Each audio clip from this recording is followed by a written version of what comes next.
Eles foram traduzidos e contam histórias emocionantes sobre como deuses se misturaram com seres humanos e realmente tiveram uma mão na criação de seres humanos. Por décadas, milhares de antigas tábuas de argila, encontradas nas ruínas da Suméria, foram objeto de estudo para historiadores. Cobertas com os estranhos símbolos em forma de cunha do cuneiforme, acreditava-se que continham mitos, registros reais e relatos comuns da vida antiga. Mas, quando cientistas, recentemente, empregaram uma poderosa inteligência artificial para reanalisar as tábuas encontradas por toda a Mesopotâmia, algo inesperado começou a surgir. Padrões ocultos em diferentes tábuas, fragmentos de frases repetidas em lugares a milhares de quilômetros de distância, mensagens que não se comportavam como mitologia de forma alguma. Quanto mais profundamente a inteligência artificial traduzia, mais peculiar o texto se tornava. Algumas passagens mencionavam seres misteriosos que os sumérios denominavam os Anunnaki, mas o contexto era diferente de tudo o que os historiadores jamais tinham visto antes. Era como se os antigos escribas não estivessem apenas registrando histórias. Eles estavam, na verdade, tentando preservar uma mensagem. Mas antes de revelarmos o que a inteligência artificial realmente desvendou, não se esqueçam de deixar o vosso like e subscrever o canal. Porque se a tradução estiver correta, essas antigas tábuas podem esconder algo muito mais inquietante do que um simples mito esquecido. Elas podem conter um aviso, uma advertência, destinada à própria humanidade. Para compreender o que a IA descobriu, precisamos, antes de mais nada, entender a verdadeira natureza destas tábuas. E por que, até o momento, ninguém conseguia decifrá-las por completo. Esse contexto é crucial, porque sem ele, o que vamos mostrar não parecerá tão chocante quanto deveria. Por mais de um século, arqueólogos desenterrando as ruínas da antiga Eridu e Nippur encontraram milhares de tabuinhas sumérias. Muitas estavam quebradas em fragmentos. Outros permaneceram intocados em depósitos de museus, sem tradução, mal catalogados ou simplesmente esquecidos. A escrita cuneiforme, o sistema de escrita mais antigo conhecido no mundo, é notoriamente difícil de se trabalhar. Seus símbolos mudam de significado dependendo do contexto. Muitas de suas palavras não possuem um equivalente moderno. Mesmo quando os sinais eram legíveis, a gramática frequentemente não fazia sentido. Gerações de estudiosos dedicaram carreiras inteiras traduzindo apenas fragmentos. Ninguém conseguiu montar uma imagem completa e, por causa disso, o mundo nunca conheceu a história inteira até o ano de 2025. Naquele ano, modelos de aprendizado de máquina, treinados em milhares de inscrições cuneiformes, foram disponibilizados a equipes de pesquisa. Estes não eram meros instrumentos de tradução. Eles identificavam símbolos ausentes, previram finais quebrados, cruzaram dialetos do acádio, babilônico e sumério antigo simultaneamente. De repente, tábuas que haviam ficado em silêncio por 4 milênios começaram a falar novamente. E o que elas disseram não era nada do que se esperava. Durante anos, esses textos foram considerados meros mitos de criação poéticos. Mas assim que a IA os restaurou e os comparou lado a lado, detalhes ocultos vieram à tona. As tábuas continham registros, e estes eram bastante detalhados. Eles descreviam sistemas de trabalho, classificações de pessoas e procedimentos que envolviam sangue, argila e um propósito. Alguns tabletes listavam esses detalhes em sequências repetitivas. Outros as contavam em forma narrativa. Mas, em todas elas, os mesmos padrões consistentes apareceram. O primeiro choque foi a descoberta de múltiplas histórias de origem. As tábuas não tratavam a humanidade como uma única invenção. Elas usavam termos distintos, cada um deles ligado a um papel, a uma função, a um propósito específico. Eles falavam sobre moldar formas, a imagem e semelhança do divino, mas as dividiam imediatamente pela função para a qual foram destinadas. A humanidade, segundo esses textos, não foi criada como um povo único. Foi separada desde o seu próprio início, e um grupo, descrito mais de uma vez em tábuas bem distintas, foi criado com um único traço definidor acima de todos: obediência. Agora, o que exatamente isso significa e como era na prática, é onde a história se torna profundamente desconfortável. Humanos foram criados, mas não como uma única espécie. O mito com o qual crescemos era sempre simples. Os deuses criaram o homem do barro. Mas os tabletes recém-decifrados revelam uma história muito mais complexa e muito mais perturbadora. Eles não descrevem um único isolado ato de criação. Pelo contrário, o que eles descrevem são estágios sucessivos, inúmeras tentativas, experimentos que falharam e uma vasta gama de variações. A humanidade, por exemplo, não foi criada como uma única e homogênea raça, De acordo com essas passagens, eles eram, na verdade, protótipos iniciais, meros modelos em desenvolvimento. Cada lote foi adaptado para um propósito diferente, com funções físicas específicas atribuídas desde o início. Os tabletes também utilizam termos distintos para descrever esses primeiros seres humanos. Palavras que os estudiosos, por muito tempo, haviam presumido que significavam apenas pessoas, mas a inteligência artificial sinalizou diferenças cruciais. Algumas versões usavam o termo Lulu, que significa vagamente homem. Outros usavam Sagig, que um sumerologista traduziu décadas atrás como o povo de cabeça negra.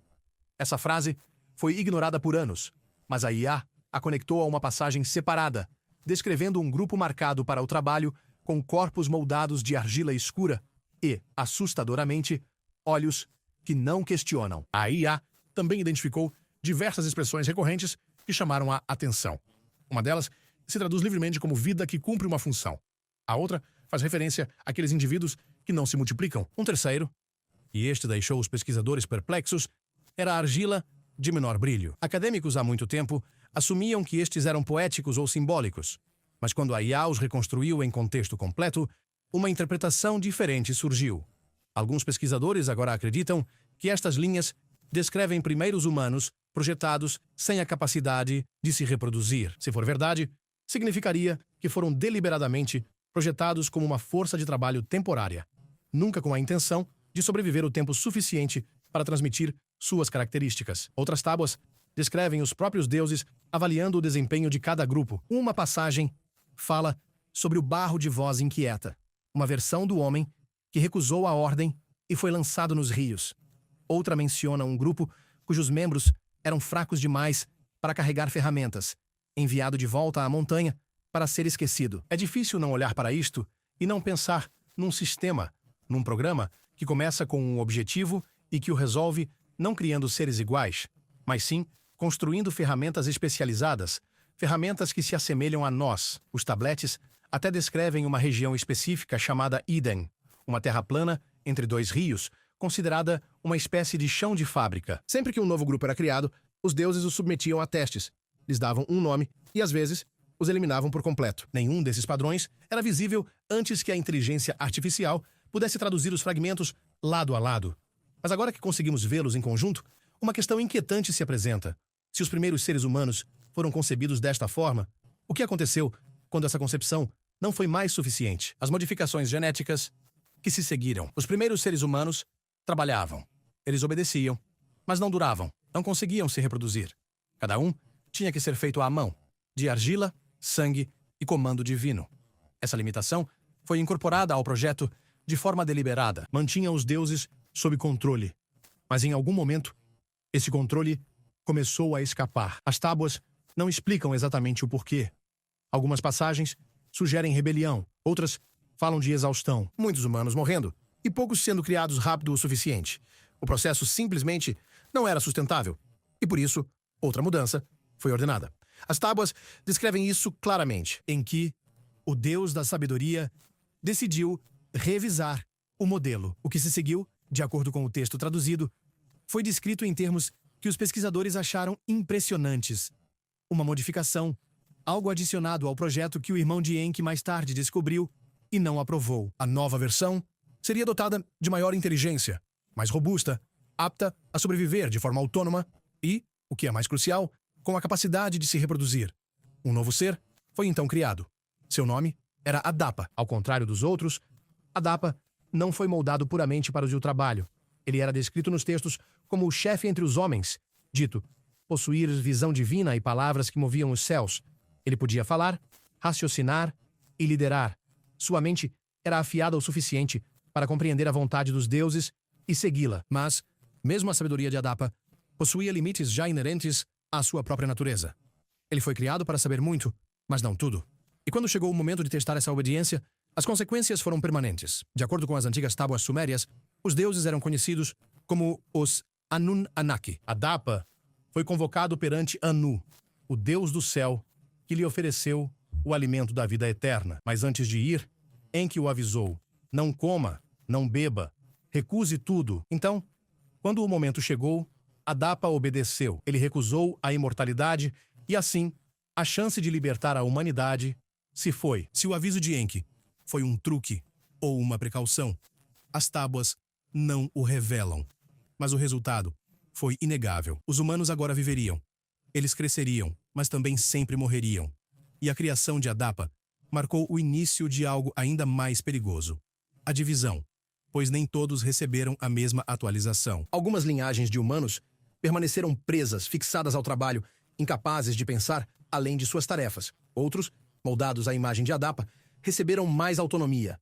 Eles podiam aprender, adaptar-se e até liderar. Essa divisão, mal visível no mito, torna-se impossível de ignorar quando vista pela lente da inteligência artificial. As raízes da desigualdade, ao que tudo indica, não têm seu início na história. Elas se originam de decisões tomadas antes mesmo que a história fosse documentada. E essas escolhas estavam prestes a desencadear uma guerra. As divisões Anunnaki, controle versus liberdade. Nem todos os deuses concordavam sobre o que os humanos deveriam se tornar. Os textos sumérios não escondem isso. Eles descrevem um profundo desacordo se a humanidade deveria permanecer ligada à tarefa para a qual foi criada ou se deveria ser permitido que ela crescesse além disso. De um lado, estava Enki, o mesmo deus que criou Adapa, aquele que concedeu aos seres humanos a reprodução, a sabedoria e a fala. Em alguns textos, ele é inclusive chamado o próprio pai da humanidade. Sua versão da criação não era perfeita, mas era misericordiosa. Do outro lado, estava Enlil. No vasto panteão das antigas divindades sumérias, Enlil encarnava o poder e a autoridade suprema, sendo o comandante da ordem divina, o mestre inquestionável dos decretos, e o deus que exigia obediência absoluta acima de qualquer outra coisa. Enquanto Enki enxergava o potencial, Enlil, por outro lado, via o caos iminente. Ele não depositava sua confiança nos seres humanos, não desejava que eles prosperassem ou se desenvolvessem, e detestava profundamente o que Enki havia realizado. Os antigos textos descrevem a fúria de Enlil como algo imediato e de natureza absolutamente avassaladora. Para ele, os humanos estavam se tornando rebeldes. Estavam quebrando o desígnio, perturbando toda a ordem. Então, os deuses começaram a se dividir. Alguns se aliaram a Enki, incentivando discretamente o crescimento do conhecimento humano. Outros permaneceram leais a Enlil, clamando por restrições, reinícios e punições severas. O resultado foi uma grande cisão, não apenas nos céus, mas também aqui na Terra. Alguns seres humanos foram guiados em sonhos, aprenderam os segredos das estrelas e das sementes, e receberam os dons da escrita, da contagem e da metalurgia.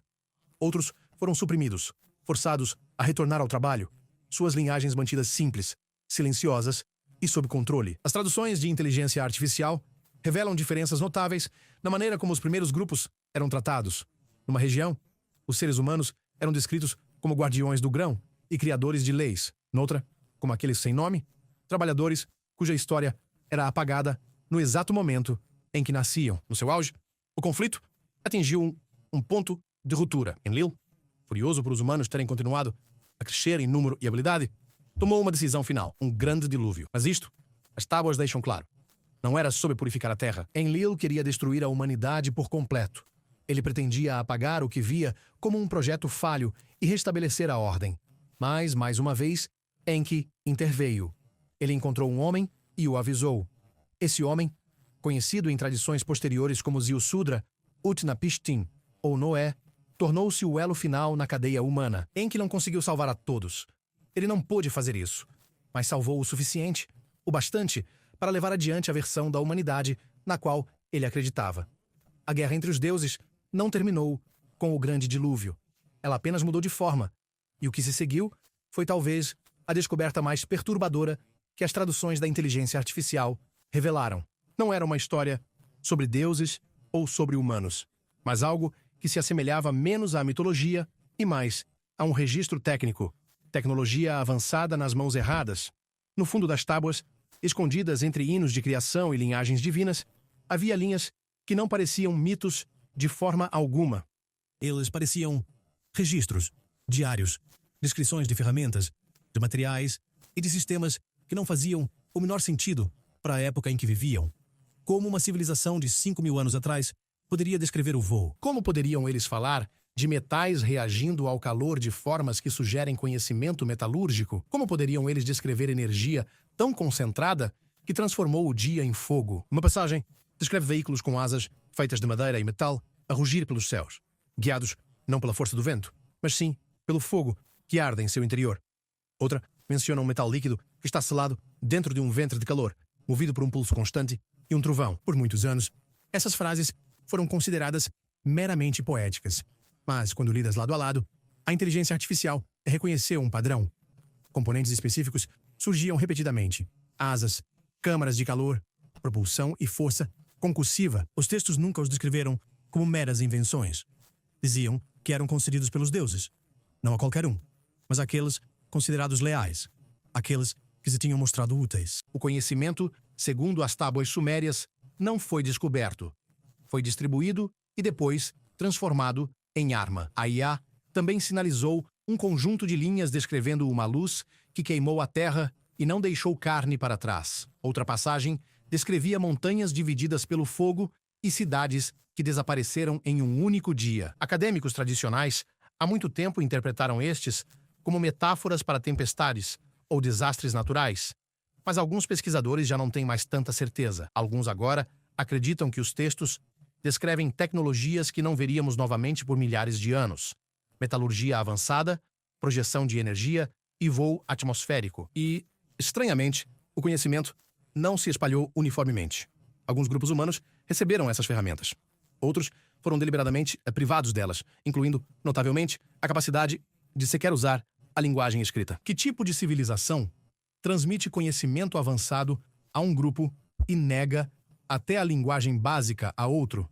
A resposta, ao que parece, é uma civilização estruturada de cima para baixo, com os humanos colocados não no centro, mas na base. E mesmo essa estrutura não era igual.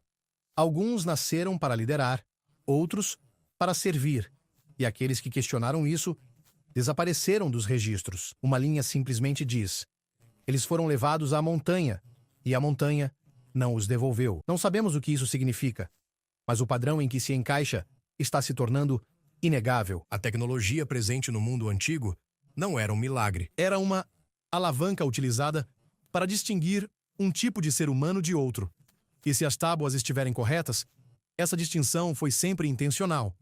O que nos leva à descoberta mais estranha de todas: o aviso que os sumérios embutiram ao longo de séculos de registros celestes, apontando para algo que eles acreditavam que estava voltando. A advertência suméria. Os sumérios não eram apenas construtores, guardiões de registros ou adoradores. Eles eram observadores. É isso que as tábuas revelam, uma vez que todos os fragmentos são cuidadosamente montados. Por 7 séculos ininterruptos, sacerdotes em cidades como Ur e Babilônia registraram eclipses, alinhamentos planetários e até mesmo o sutil desvio de estrelas distantes, tudo isso sem o auxílio de telescópios e sem o conhecimento da matemática moderna. Eles acreditavam que o céu não era meramente uma decoração. Era um painel de mensagens, e eles estavam à espera de algo. O nome que aparece repetidamente em suas narrativas é Nibiru, descrito em certas interpretações como um corpo celeste que percorre uma órbita alongada e de proporções gigantescas, uma órbita que o traz de volta à nossa vizinhança aproximadamente a cada 3.600 anos. Antigos estudiosos já o trataram como puro mito. Mas agora, com a inteligência artificial reconstruindo as linhas que faltavam, pesquisadores detectaram algo novo: referências a ciclos e padrões de longo prazo, com alertas vinculados não apenas ao retorno de Nibiru, mas também às suas consequências. Os textos não se referem a Nibiru como sendo apenas um planeta qualquer. Pelo contrário, eles o denominam de a travessia, o destruidor, e aquele que encobre a luz. E cada vez que ele passa, algo se transforma profundamente, não de forma gradual, mas de maneira radical e fundamental. De acordo com as interpretações destas antigas traduções, o retorno de Nibiru não significou apenas uma destruição massiva, mas sim um verdadeiro reinício, um ponto crucial em que toda a ordem estabelecida foi completamente varrida e uma nova estrutura social e política emergiu para ocupar o seu lugar. E cada vez que isso acontece, a humanidade simplesmente esquece. As histórias se dissolvem, civilizações desmoronam e são reconstruídas a partir de fragmentos. Mas uma coisa que as tábuas sugerem é que sempre permanece a divisão, a ideia de que alguns grupos nunca foram feitos para sobreviver a esses reinícios, que os mesmos criadores que fizeram a humanidade em categorias podem também ter projetado algumas dessas categorias para a extinção e outras para a continuidade. Os textos descrevem aqueles escolhidos por Enki como observadores, guardiões que viviam à margem da sociedade, transmitindo histórias codificadas através das gerações. O conhecimento, em sua essência, nunca foi feito para ser acessível a todos. Ele foi preservado em pedaços, em fragmentos, que foram deliberadamente espalhados, aguardando o momento certo em que alguém, ou talvez algo, pudesse finalmente reuni-los. E esse momento, ao que tudo indica, é agora. O que nos conduz à camada mais profunda e verdadeiramente perturbadora do que a inteligência artificial revelou, não apenas um aviso sobre o futuro que se aproxima, mas sim um registro detalhado de como a própria humanidade foi dividida em sua mais íntima fundação, as divisões esquecidas da humanidade. As tábuas sumérias não descrevem a humanidade como uma criação única e unificada. Em vez disso, elas apresentam um quadro de pessoas criadas em grupos separados, cada um projetado para uma função específica, para a obediência e para um papel determinado. Esta divisão não se tratava apenas de cultura ou de tribo. Parece ter sido algo muito mais profundo, algo que estava enraizado desde os estágios mais remotos da existência humana. Os textos nunca empregam termos modernos como raça ou etnia. O que eles utilizam são classificações, e essas classificações não são aleatórias. Elas seguem um padrão que se repete em dezenas de fragmentos de tabletes sobreviventes de diferentes regiões, mas que ainda assim ecoam a mesma estrutura. Numa passagem, um grupo é chamado de a argila da força. Outra se refere ao sangue do brilho. Um terceiro descreve os formados por sombras de mãos silenciosas. Durante muitos anos, estudiosos pensaram que eram metáforas poéticas, mas quando a IA comparou centenas dessas linhas lado a lado, o contexto mudou por completo. O padrão era demasiado deliberado para ignorar. Cada grupo recebia características, funções e até limites designados. A argila da força é caracterizada como mineiros e operários, encarregados de trabalho físico árduo, sem qualquer referência a funções de liderança ou a utilização da linguagem. O sangue da luz se manifesta em posições sacerdotais, responsáveis por escrever, cantar e rastrear as estrelas. Os seres formados pela sombra são descritos como guardiões de animais, especificamente proibidos de entrar em templos ou de manusear ferramentas sagradas. Os textos vão além. Em algumas passagens, esses grupos estão associados a descrições físicas também. Um fala daqueles do horizonte escaldante, cuja pele é marcada pelo sol e pela terra. Outro descreve os de habitação pálida, nascidos da pedra e do vento. Um terceiro menciona os que caminham na terra vermelha, endurecidos em terras sem água. A análise da IA mostra uma sobreposição consistente entre essas descrições, os deveres que lhes foram atribuídos e as supostas características físicas. Considerados em conjunto, eles já não parecem uma mitologia aleatória. Começam a assemelhar-se a uma taxonomia deliberada, categorias de pessoas, cada uma criada para um propósito específico. A alguns grupos foi ensinada a linguagem, a outros não. A alguns foi dada a astronomia, a outros foi proibido olhar para cima. A alguns foi permitido ter nomes pessoais. Outros eram identificados apenas pelas tarefas que lhes eram designadas. As atribuições que lhes eram dadas não tinham a mesma equivalência. As limitações impostas eram claramente intencionais. Se este sistema tivesse sido concebido intencionalmente, e a verificação cruzada da inteligência artificial sugere fortemente que sim, então as suas implicações são realmente difíceis de ignorar. A origem daquilo que hoje concebemos como a divisão da humanidade pode não ser meramente o resultado de migrações, mutações genéticas ou do puro acaso. Pode, na verdade, remontar a um sistema de controle bem estruturado que teve início muito antes de qualquer registro histórico conhecido. A inteligência artificial, por si só, não foi quem inventou esta concepção. Apenas revelou os padrões que sempre estiveram presentes nas antigas tábuas, e esses padrões sugerem que as divisões da humanidade não tiveram seu início com fronteiras, tribos ou guerras. Elas começaram com uma orquestração, com atribuições específicas, com escolhas deliberadas, feitas logo no alvorecer da existência humana. Isso nos leva à questão da qual ninguém que trabalha neste projeto pode realmente escapar. Se esses registros são verdadeiros, se esses padrões são intencionais, por que estamos vendo isso apenas agora? E o que deveríamos ter feito com isso? A era da IA começa. Nunca deveríamos ter visto a história completa. Por milhares de anos, as tábuas jaziam semi-enterradas nas ruínas. Aqueles que as encontraram não conseguiam decifrá-las. Aqueles que as decifraram não conseguiam terminá-las. E aqueles que as terminaram nunca foram capazes de juntar as peças. Não, só agora é que isso se tornou possível. Mas para quem? Afinal, era esta a informação? Por que razão foi mantida em segredo? E por que motivo, após tantos milénios, está a ressurgir precisamente na era da inteligência artificial? Alguns pesquisadores afirmam que tudo isso não passa de um mito, que as narrativas sempre tiveram um caráter puramente simbólico, que as divindades jamais existiram de fato e que as referências a papéis e raças são, na verdade, apenas metáforas ancestrais para as complexas estruturas de poder. Outros, no entanto, não estão tão certos porque, ao confrontar o mito com os achados da arqueologia e se comparam as descrições com os padrões de migrações, as linhagens de sangue e os saltos inexplicáveis que ocorreram no desenvolvimento humano primitivo, a correspondência encontrada é verdadeiramente inquietante. A questão não é realmente se Enki e Enlil eram seres reais. É uma questão sobre se algo ou alguém estruturou a origem da nossa espécie com um objetivo final específico em mente. O que começou como uma aplicação científica de inteligência artificial a textos antigos transformou-se em algo muito mais difícil de categorizar, um espelho erguido para a própria humanidade. Os sumérios não deixaram para trás apenas argila e símbolos como legado.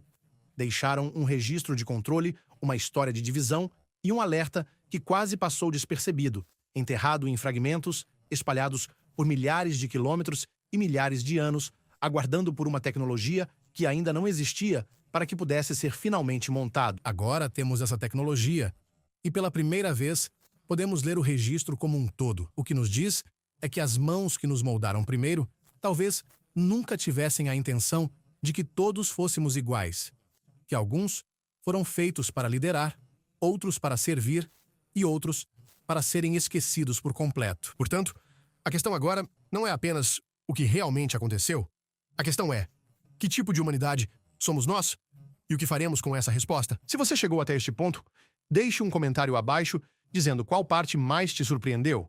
E se este é o tipo de conteúdo que você deseja ver mais, como mistérios ancestrais, grandes descobertas científicas e a história que não é ensinada nas escolas, então se inscreva no canal e ative o sininho, porque há muito mais conteúdo fascinante vindo por aí.